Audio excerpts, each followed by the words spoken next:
Okay, hello, what is up, YouTube? I'm back after creating that video about the woman crying about her experience with the Netherlands. I came across this article. Persona 4 Golden has not aged well. As you all know, maybe Persona 3 Portable and Persona 4 Golden have been released on PC, on Steam, and on the PlayStation Store. I think they're also available on Switch. I don't have a Switch, I wouldn't really know. I love these games. I've played each and every single one of them, and this particular article popped up in my feed on my phone. After reading through it, it could barely contain my laughter. So I decided to just make a reaction video instead. Um, so yeah, what I'm going to do is I'm just going to be responding to everything that's in this article. Not much else apart from that. There won't be any fancy video editing because I can't really do that. Um, okay, so yeah, let's begin. Persona 4 Golden has not aged well. Kanji, misogyny, and representation. Oh yeah, this is a fun one. Let's go. Let's start.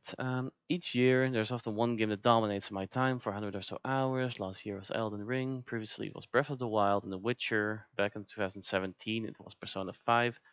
Jesus Christ, sometimes I just forget how old Persona 5 already is. I loved it. I've never previously played a game in the Persona series. Its mix of social management and JRPG was like nothing I'd experienced. Um, okay. Its soundtrack was infectious, its teen drama thrilling. It instantly became one of my favorites. Yeah, soundtrack's really good. And the story and like Persona 3 starts rolling from the very get-go. So yeah, it's pretty good. It also left me intrigued about its predecessors, which are finally now available beyond PlayStation with the release of P3 Portable, Preview Golden on the Switch and Xbox. Yeah, okay, so it's on Switch too. Working backwards, I jumped backwards. Okay, I jumped into Persona 4 Golden, a game many consider to be a high point in the series. I mean, there's not much of a series if you don't count the first and second games, um, because it's an entirely different sort of game. I'm so disappointed. Yeah, that's why you wrote this article, isn't it? Okay, let's see. First released 2008 and followed by the golden version on PS Vita in 2012. This launch is something of a retro re-release, yet with its outdated stereotypes and dialogue filled with misogyny and homophobia, P4 Golden has not aged well. This isn't a fine red wine, but a bottle of sparkling that's gone flat. If I remember correctly, Persona 4 already received some internet flack in 2008 because of Naoto and kanji in the West. So no, you're not really not the first to write about this. Well, let's continue. It may seem unfair to critique a Japanese game from a decade ago for having outdated views. Well, first, the game's old. Yeah, I mean, if you're looking at the script only, I think the game is like 15 years old at this point.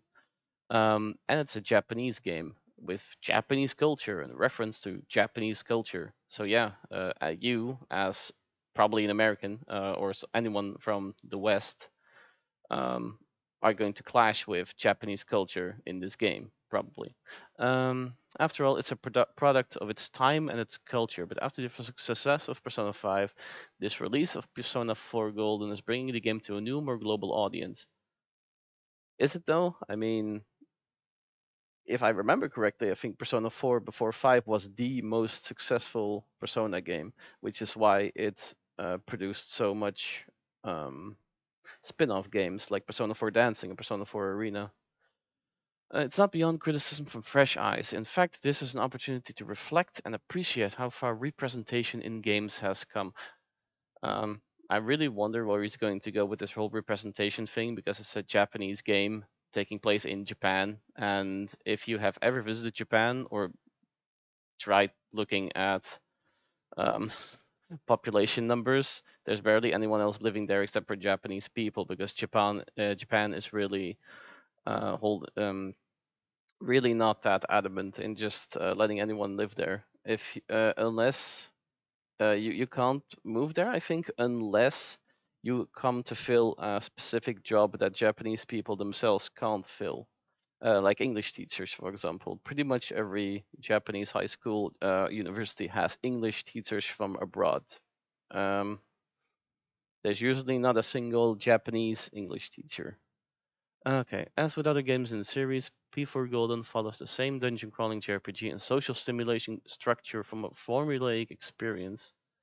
You play as a young man who moves to a new school in a new area of mysterious happenings. You form bonds with your fellow schoolmates, the jock, Kanji probably, the pretty one, the feisty one. Okay, so that's Yukiko and that's Chie probably, who each discover the powers of their persona in a parallel world contained within technology. Here, a TV, in P5, a mobile phone. Um, the game unfolds in a strict calendar format. Oh, no, hang on a second. No, it doesn't take place inside a cell phone. Have you played the game? Like, the metaverse is a world that exists um, together with ours, and the Phantom Thieves can access it using the app that they received from, huge spoiler. Uh, Pause and skip like 10 seconds ahead if you don't want to hear it. From Yaldabaoth in the guise of Igor from the Velvet Room. So no, it doesn't take place in a mobile phone. The game unfolds in a strict calendar format, each day full of choice, dungeon crawling, shopping, socializing, and more. It's even got the same weird velvet room. Wow, it's even got the same velvet room that's been there from the first game. Holy moly, this is groundbreaking new stuff, where your persona powers are manipulated. Yeah, you fuse new personas using existing personas in the velvet room. Persona 4 Golden does have its charm. The small town Japan setting and murder mysteries story offers a more intimate slice of life vibe away from P5's hectic vision of Tokyo. Um, yeah, outside of Persona 5, pretty much every Persona game has had a pretty small scale setting, I believe. Persona 1 was in one specific village. Persona 2 is Sumaru City, which is pretty big considering it's a city. But if you've played the game, you know why it's so big. Um, the smaller scale feels more manageable too, and the J-pop music, as always, is pure joy. Yeah, the music's really good. Uh, I I agree with this so far. The music is really good. Even if you don't like P4, even if you don't like Persona games, you should listen to the OST. It's tremendously good. Shoji Meguro is one of the best game componists that I listen to outside of the games he produces for. Its poor representation has truly soured my time with the game. Yeah, I've heard this word 4 times now, but who do you want represented more? I mean, these are Japanese people in a Japanese village in a Japanese game. What else would you like to see? Female characters exist almost always under a male gaze. Their worth directly related to their looks. Yeah, female characters existing under male gaze is somewhat more of a culture thing. Japanese and also Korean culture are misogynistic to a certain degree. Women in Japan that want to make career can go so far as to despise the fact they were born a woman because making career is more difficult in Japan. So yeah, there's probably some misogynistic stuff in there, 100%. The thing is, though, that this is a Japanese game reflecting Japanese standards and Japanese culture, and whether or not that culture is positive or negative is completely influenced by who plays the game. Most Japanese people don't see any of these problems playing this game, while um, most the West, which has a more woke kind of culture, will probably do see these problems. They're worth directly related to their looks. They're almost constantly hit on, be it by their friends or even creepy teachers. Yeah, this is the game's attempt at being funny. Persona 3 also had some of these jokes. They do get pretty old. I completely agree with that. But I think you're you're looking too much into this. The two girls, the hero befriend two girls. Um, if you've played the game, there's 5 girls in this game, 5 main characters. There's Chie, there's Yukiko, there's Rise, there's Naoto, and there is Nanako, your niece. So yeah, there's 5 characters, not two. The two girls the hero befriends are heavily stereotyped from being the quiet, pretty one and the outspoken, nerdy one. Have you ever watched any anime? Literally every character is is a walking stereotype. The same can be said about most Western media. It's clear which is considered more desirable. No, not at all. Yosuke thinks Chie is really cool because she's more of a tomboy and likes things like fighting, food, and action movies. So instead of saying that because she is a girl, he can't like her, he appreciates her for who she is and for what she likes. Sex doesn't matter here. But then again, I already have my doubts that you played the game, so yeah. Um, that's made explicit when male friend Yosuke directly asks the player which girl he'd rather date, as if fancying at least one of them is inevitable. Well, you get the choice to pick Chie, pick Yukiko, or pick none at all. So it's certainly not inevitable, and you do get the choice. I choose neither, and my character's courage increases. Ah, yeah, okay. It does take courage to not fit societal norms, after all. I mean, I don't really know what to do with this. So yeah, I'm just moving on. Two examples: the frequent misogyny present in dialogue. Yeah, this is the joke I was talking about. Like the game is attempting to be funny here, and you may not find it funny, but I don't think it's misogyny. It's an attempt at humor. Whether that humor is in poor taste or not, I leave up to you. I can't really say what you find funny and not. Uh, while we're on the subject, would you stop calling me at night just to tell dirty jokes? Yeah, Yosuke is usually portrayed as a pervert. That's his character trope. But the characters also reprimand him for it. So outside of the screenshot you just gave, which yeah, absolutely implies that Yosuke is just a misogynistic POS, the characters in game reprimand him for being a pervert. So the characters stand up for themselves and don't just let themselves getting walked over by Yosuke and possible misogynistic jokes. Speaking of societal norms, let's discuss kanji. Ah, yeah, I love kanji. Kanji is the most misunderstood persona character that exists in the current games, I think. Let's see what this guy has to say. Kanji is a fellow student who has dropped out of school, not true, to beat up the local biker gang. He's aggressive, unlikable, and a delinquent. He's also gay. No, he's not. He's spoilers, but I guess you've all played the game by now, considering he's 15 years old. Kanji is bisexual. He says this during the after the boss fight in his dungeon, I believe. He literally says that dating boys or girls does not matter to him. So therefore, he's bisexual. So no, he's not gay. He's just portrayed using harmful stereotypes that are best awkward and at worst downright homophobic. Playing through his story arc is deeply uncomfortable. Yeah, Kanji's social link and his story arc goes into Japanese culture as a whole. Men having possible feminine hobbies are often looked at as feminine themselves and therefore thought of as maybe gay, um, wussies, something like that.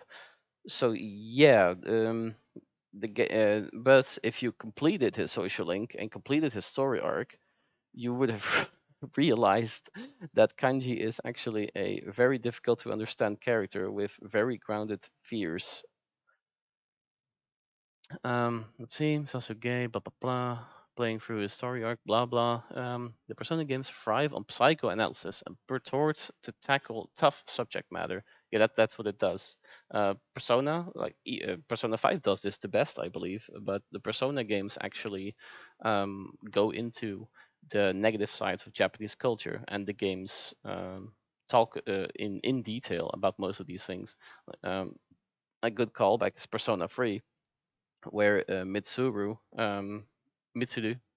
Japanese, is the rich girl from the rich family who has the big multimedia conglomerate that she has to inherit from her father, um, instead of being her own person. And her whole story arc is that if she wants to inherit the company, she should do this because she wishes this by herself, not because society expects this from her. So she evolves to be her own person with her own values, own opinions. And after her arc, she decides to inherit her father's company by choice instead of being forced to. It's a little similar to Haru's arc in 5. So yeah, I don't know.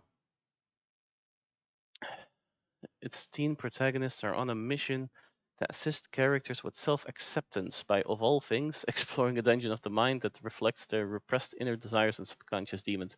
Yeah, I actually did not like the um, did not really like the whole dungeon crawling aspect of P4.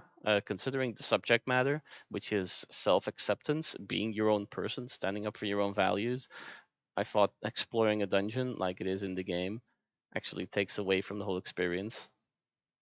I think the anime does this better, because because it's an anime, you're allowed to skip the whole grinding, spending hours in dungeons, and getting to subject matter straight away. I think that the anime does this way better.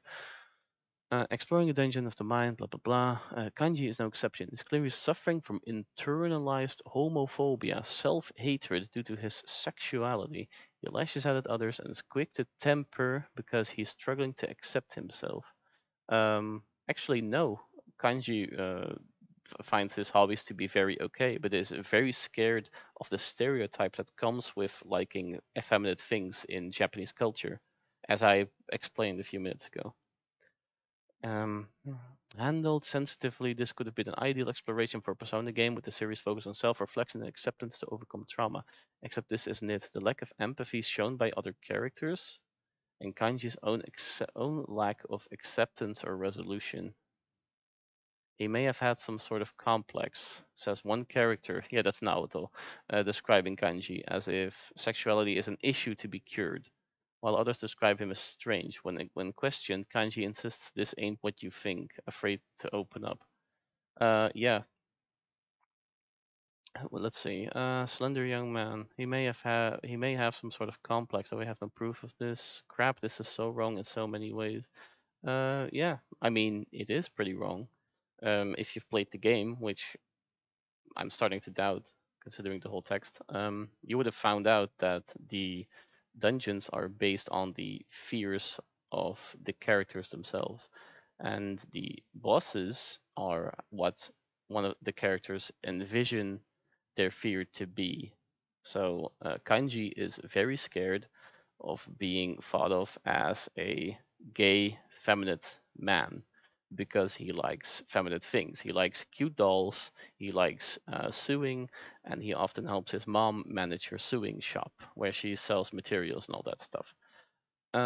If you complete the game, you will have found out that Kanji has stopped dyeing his hair blonde because he doesn't want to be the Japanese delinquent stereotype anymore, and has also changed his wardrobe a little. So he knows that he can dress and look like himself without other people judging him for what he likes.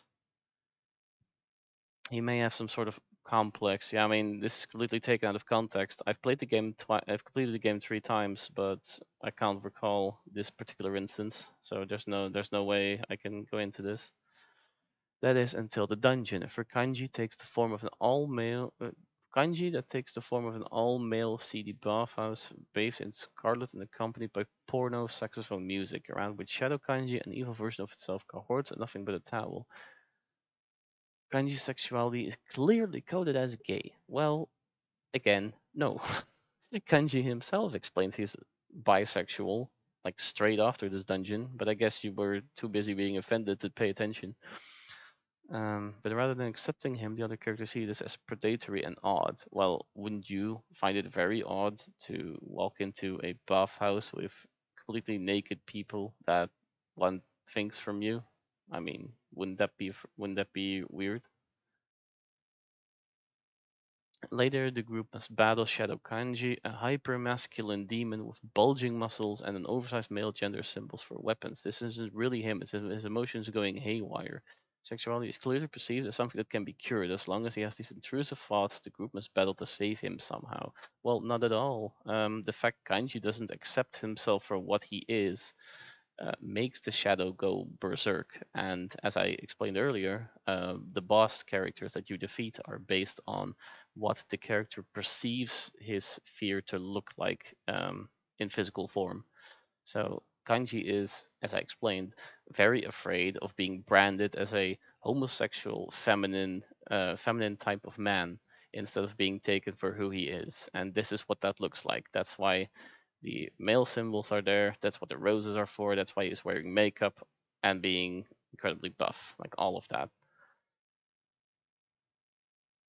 Really, the only way Kanji can be saved is to accept his own desires, but he never does. When Shadow Kanji screams, "Accept me for who I am," the real Kanji refuses. "I can't believe something like this is inside me," he says. And then the real kicker, Kanji, it turns out, isn't struggling with sexuality at all. He simply has a fear of rejection from either gender. Yeah, he's scared of being rejected for the things he likes and the kind of person that he is. He's interested in typically feminine pursuits like sewing and worries that this might make him less of a man. Yeah, I mean, you probably don't even understand this because you're a woke Western guy from the U.S. again, probably, but this probably goes completely over your head because this is a real problem in Japanese culture where things like masculinity and femininity are very separated and often cannot be combined. Japan as a country is really stoic in its beliefs, and the culture is very slowly changing. But it's very easy to be branded as a gay or whatever just because you like something, and it doesn't even have to do with sexual preferences. It just has Kanji is a character that is scared of being rejected because of the things that he likes, because he probably it's not being completely made clear, but the game has been bullied for the things that he likes, and it doesn't matter what you like. You shouldn't be bullied for the things that you like. I think that's very general, would you say? After all, the sexualized imagery and clear connotations of homosexuality. I mean, dude, you're really reaching. Like this is you want to see that Kanji is gay. You want to see it, but the character itself says that it is bisexual. Like what more do you want? Kanji never comes out. No, he. Jesus Christ. Instead, he simply accepts his fear of rejection. Yeah, because that was the entire problem. Have you played the game? Have you read the text? This is the strength of heart he shows, which isn't strength at all. How is this not any sort of strength, my dude? Being rejected is one of the biggest fears literally any human person has, and not having to fear being rejected for the things that you like and the kind of person you are is a very, very, very, very important part of character growth. Crucially, the word gay is never used explicitly before or after Kanji's change of heart. Despite heavily implying he's gay, this is not once acknowledged by Kanji or another character. Dude, have you? Oh my god, have you paid attention in this game? He literally likes Naoto. At first, he thinks it's a guy, but after he discovers that it's a girl, he still likes Naoto. He likes Naoto for what she is instead of what you are making Kanji out to be. Uh, there's no, well, but instead it's swept aside, pushed down, ignored. I don't know, man. I'm really starting to doubt you even played the game. Like Kanji's entire social link is about further acceptance of the kind of person that he is. A choice that's quite frankly dangerous to any LGBT player questioning themselves. Yeah, definitely. You should always accept yourself for the person that you are, and you should not be scared or afraid because of the people or the things that you like. Definitely, you shouldn't. You shouldn't push that down. You shouldn't ignore it. You should embrace it, and from there on, grow as a person. Most definitely. But do take to heart exactly what kanji is trying to teach you, instead of being afraid that other people might reject you for the fact that you are LGBT plus or any other type of fear that you may have. If you embrace the type of person you are, other people will as well. There will always be people that will not like you for who or what you are. but it's up to us as people to stand above that and be the bigger man or women or wherever you are on the spectrum. Like the game is trying to teach you that being someone, being a person with hobbies, with interests, with likes and dislikes is not a bad thing. That you're unique and that you should embrace the fact that you are you. That's what kanji is trying to teach you, I should say. Of course, this sort of explanation was daring when the game first released, yet sexuality and the existence of LGBT people is not a salacious mystery to be solved. Dude, LGBT people have existed for fucking millennia, but it only now received a tag if you're into that. The treatment of kanji simply reveals a profound misunderstanding for the means to come out. No, it's a profound misunderstanding of you not understanding Japanese culture and why kanji is afraid of the things he is afraid of. Even worse, Kanji's acceptance is tied to misogyny. Girls are so loud and obnoxious, you know. I really don't like dealing with them. Um, no, maybe Kanji is just really to himself and more of an introvert, and that's why he does not like loud and obnoxious people, which girls more often than guys can be. Not saying every girl is obnoxious and loud. I'm saying that it's more likely for a girl than a man, boy, whatever, to be loud and obnoxious. It's in the genes. I guess I wasn't really afraid of girls. I was just scared of people in general. Yeah, he's afraid of rejection by anyone. Not one of the other characters pulls him up on his comments. Yeah, dude, you are so reaching. Like you're not, you didn't even play the game. I think someone sent you these screen caps, and from just the screen caps, you decided that this game was full of LGBT hate.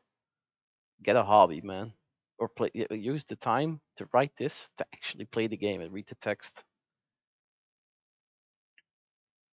Since finishing the story arc is yet to, since finishing the story arc, I'm yet to continue.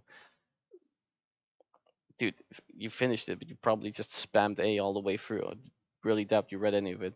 But the poor representation doesn't stop there. Writing for GameSpot back in 2013, Caroline Pitti notes that later on in a camping trip, the male characters ask Kanji, "Are we going to be safe alone with you?" Depicting their own fear of homosexuality. When Kanji says he has no problem being around girls, he even asks to prove it. Rather than addressing these prejudices, homophobic comments are simply left unchallenged. Nothing has been resolved. I mean, yeah, because it's been made clear that Kanji is not gay. I mean, again, the game makes an attempt at humor, which, especially considering the time period and comparing it then to now, is probably more in poor taste. Which, yeah, but that's just a thing of the game being 15 years old at this point. Also, the fact that this is a Japanese written and translated game instead of Persona 5, where the text, where some text was completely rewritten because it wouldn't fit the woke Western audience. Blah blah blah. Kanji says she's no problem. Blah. Okay, yeah, you're done. Then there's Naoto. Ah, yes, Naoto, described as a slender young man when first met. He's a young detective who uses male pronouns. Yeah, because he wants everyone to think he's a guy because then people will take him more seriously as a detective. His dungeon, as Petit writes, is a metallic book. You didn't even play the game. You didn't even play the game this far. Why do you think you can write about this? Maybe you should play the game yourself and see what happens. But seeing as these takes above are really not all that fresh, yeah, maybe you should just play the game. Play the game, read the text, read the connotations, and then write an article. Is a metallic bunker in which he declares he will embark on a bottle. It's a she. Naoto is a she, and she embraces her femininity and the fact she is a woman in her character arc and in her social link. The whole social link, big part of the social link is that she wants to accept the fact that she is a woman and a female detective that wants to continue her family's dude, English is not my first language. Um, okay, let's go back a bit. Naoto is from the Shirogane family. The Shirogane family is told that in the story that it's a family which has produced detectives for generations. But, big but, because in Japan, as I earlier explained, for females, because of culture and misogyny integrated in this culture, it is harder to make career in certain fields. Naoto wishes to be thought of as a man because by this she will be taken more seriously and she will be able to go further in the police force whenever she'll possibly be a detective. Shadow Naoto says Naoto is such a cool manly name, but that a name doesn't change the truth. It doesn't let you cross the barrier between sexes. I mean, um, dude, Naoto is a name that can be used by both males and females. I mean, Mitsuru from Persona 3 can also be used by males. I mean, names, unlike in the West, names in Japan have meaning to them, particular meaning. And of course, there are certain male and female types of names, but there's a way bigger gray area where names can just be assigned to both males and females. The implication of all of this is that Naruto is trans. Jesus fucking Christ. You did not even play the game. You did not even play your social link. You did not read anything. You're just taking this from the article that this woman wrote for GameSpot. Bro, Naoto is not trans. Her entire character arc is helping her understand that being a woman is okay, and that if she has the skills, she will be able to get just as far as a man, or that's at least the mindset she's trying to have. She embraced the fact she's female. Um, The implication of all this is that Naruto is trans, rather than accepting this another bait and switch occurs. It says that being female doesn't fit my ideal image of a detective, and states, though I will one day change from a child to an adult, I will not change from a woman to a man. Naruto is then treated by the other characters as a girl and is certainly flirted with by men. The troubling interference being that Naruto has been female all along and simply chose to wear men's clothing rather than any deeper exploration of gender. I mean, I don't know about you, but if I know someone is a guy, I probably would not be interested. If I knew someone was a girl, that would maybe be interested. Yeah, I think that's what sexual preference is, isn't it?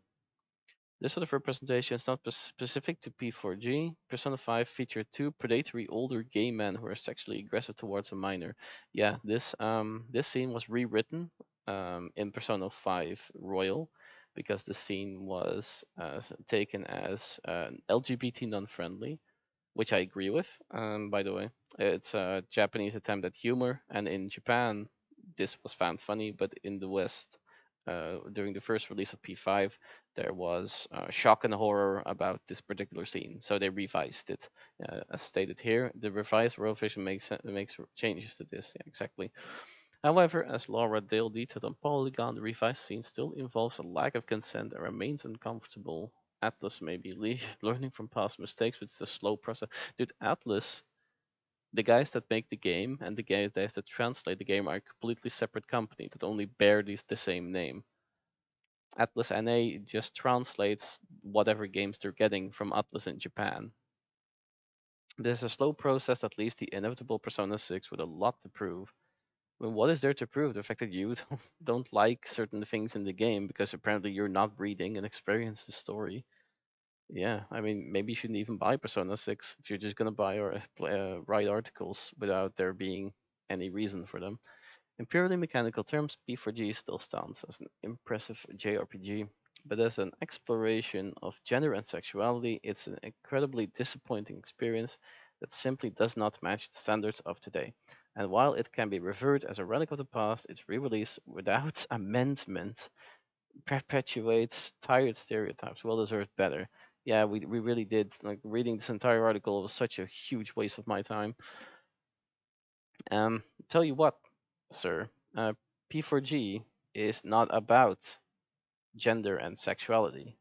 Persona 4 is about embracing who you are as a person and growing from that and helping others accept themselves for who or what they are, irrelevant what your sexual preference, hobbies, likes and dislikes, whatever it is that you yourself are a person.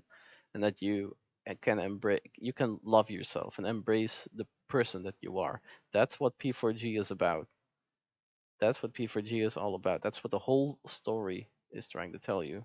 And the fact that you took none of that into this article and just cried about it being LGBT and gender unfriendly, just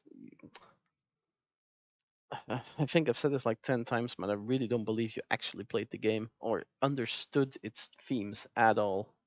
You play Persona 5. What are the themes of Persona 5? I dare you to write an article about Persona 5 and cry about whatever is wrong with Japanese culture in that game. Because guess what? Probably didn't understand jack shit of it. I really don't. I really don't think you should be writing articles, my man. If you have time to write articles, play the games. Play the games, read what's in them, understand the themes and the story, then come back and write an article. What a waste of my time. Oh my god. Well, guys, I really hope you liked the video.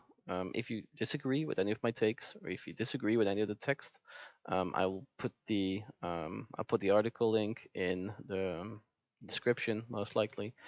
And I would love to hear your takes. Yeah. So see you next time.